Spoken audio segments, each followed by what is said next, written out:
नमस्कार मित्रांनो, लग्नानंतर होईलच प्रेम ही मालिका दिवसेंदिवस रंजकदार होत आहे.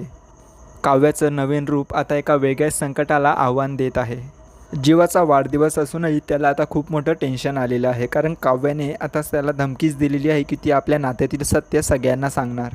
खरं तर मित्रांनो, जीवाचाही काव्यावर अजूनही प्रेम आहे, कारण त्याने नंदिनीला अजून स्वीकारलेलं नाही आहे.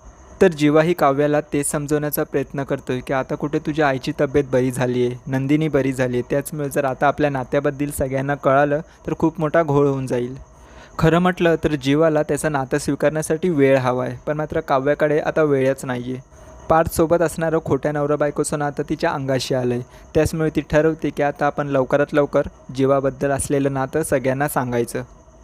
तर आता हे दोन्ही कपल फार्म हाऊसवर बड्डे सेलिब्रेशन करण्यासाठी आलेले असतात, पण मात्र जीवा हा त्याच भीतीने असतो की लास्ट टाईम जेव्हा आपण काव्याला घेऊन इथे आलो होतो तर आमचे फोटोज अजूनही तिथेच आहेत. पण जीवाला नंतर कळतं की मिथुन काका तर अगोदरच येऊन इथे सगळं काही सजावट करत आहे.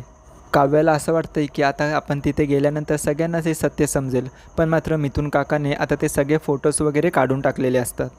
गाडीतून उतरून जेव्हा धावतच फार्म हाऊसमध्ये जातो तर त्याच्या मागोमाग बाकी सगळे लोक येऊ लागतात. तर आतमध्ये जीवा आणि काव्याचा एकही फोटो नसतो. छानपणे त्याच्या बड्डेचं डेकोरेशन केलेलं असतं. तर जीवाला अगोदर तर कळत नाही, पण नंतर तो समजून जातो की हे सगळं काही मिथुन काकानेच केलं आहे. तर आता एकट्यातच मिथुन हा जीवाला भेटून जाब विचारत असतो की हे सगळं काय आहे.